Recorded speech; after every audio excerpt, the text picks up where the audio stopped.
the Eastern and Western fronts, even though they were fronts of the same war, were very different in character. And a lot of it came out of the fact of who was fighting it and especially how big the actual fronts were.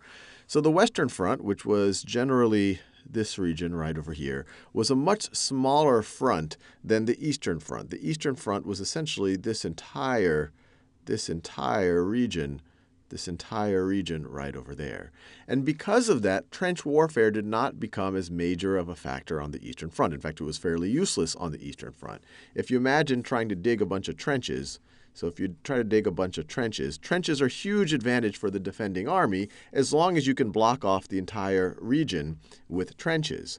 So over here, you can't go around the trenches. You essentially, if you want to make some ground, an attacking army has to cross the trenches, and because you have now machine guns and the defending soldiers could essentially sit behind their trenches, they could essentially mow down the attacking army very easily.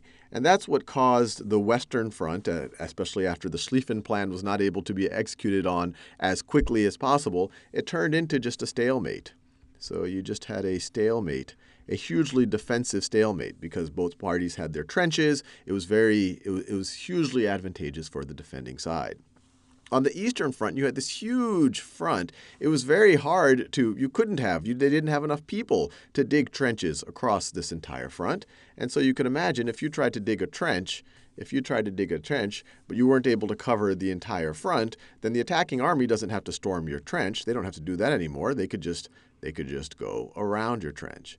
And because trench warfare was not as significant of a factor or wasn't as anywhere near as much of a factor on the Eastern Front, it was a much more fluid front. You had offensives and counteroffensives between the Germans, Austrians on one side, and the Russians on the other.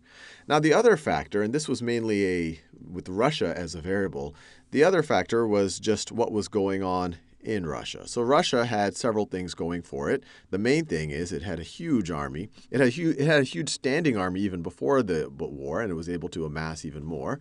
So it had a huge army. But what was going against it, and this is why it eventually had to get into a very unfavorable treaty with the Central Powers near the end of the war, is it had huge internal problems. And I'm not just talking about the military. I'm talking about the entire empire. And it arguably was due to the war, due to the economic and the human costs of the war. But as we enter into 1917, you first have the February Revolution. Tsar Nicholas II has to abdicate the throne because of the riots that are going on, because of the unhappiness, the unease with people literally going hungry, people obviously the morale of the troops going down. And then on top of that, the Russian military, even though it had a huge army in the beginning of the war, the Russian industry wasn't ready to fully supply that army in as good of a way as, say, the German army was. And on top of that, it had communication problems, and it even in the beginning phases of the Eastern Front, it even had issues in terms of coordinating its actual armies. And so what we'll see, and we'll cover this in much more depth in a future video, but what we'll see is Western Front, Schlieffen Plan not executed as fast as possible, ends up in a stalemate. This did allow the Germans to bring some of their troops back to the Eastern Front to fight the Russians. This goes back and forth, as we'll see, but once you enter into 1917, you have a revolution in Russia. First, you have the February Revolution. Tsar Nicholas II has to abdicate. And then later that year, you have the Bolsheviks overthrow the interim government, and you now have communist Russia. The Bolsheviks were in no mood to continue to fight the Germans. The military was in no mood to continue to fight the Germans and the Austria-Hungary,